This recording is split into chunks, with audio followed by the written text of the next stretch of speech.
Gets rid of the old striker and all that other stuff, essentially just like a new vehicle.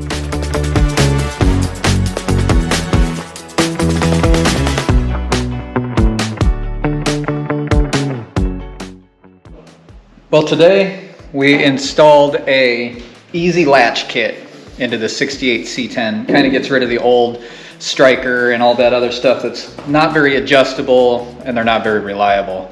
So we went into an easy latch kit, which is just essentially just like a new vehicle. It's got a regular latch, hooks up over here. All you do is use the template that comes with it, cut the hole out, and it's just a bolt and play situation.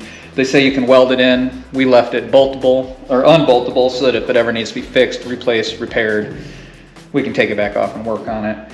So this is the main piece that hooks on there, and then the latch kit is all built in. It all comes together. And then our striker, which is over here on the cab, is also just a bolt and play situation where it's just, you bolt it in, you play with it, and it's adjustable with the original mounting holes for the original striker that would have been in there.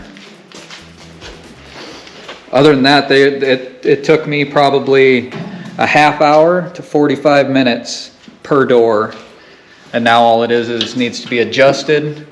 And now that since we have the strikers in, we'll be able to set our door gaps. They shut very simple. That's all the harder you have to shut it. Like, there's nothing to them. Nice clean work. Just cleans up the whole area and brings it up to date, so it's nice and simple. But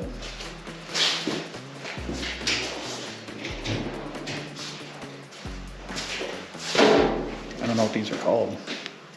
These are the door handles that we're also going to be putting in here. They're just new. They got a flush mounted button in them so that you can just kind of see what's going on there. The button's inside. And then it just literally will bolt right in, right to the door. I got the wrong side, but I do have it. So they'll just bolt right in, right here. You know, obviously, and I guess we can just hold them in there real quick for you guys to see. And then it'll just be a simple bolt it in, and be nice to, just like that. That's as simple as they get. So it's just a nice flush mounted door. They are billet door handles, I guess. These are the ones that we're using on this 68 C10 here. It's just going to make it nice and clean, easy, more modern, more reliable. And I think that's it for what we got going on today.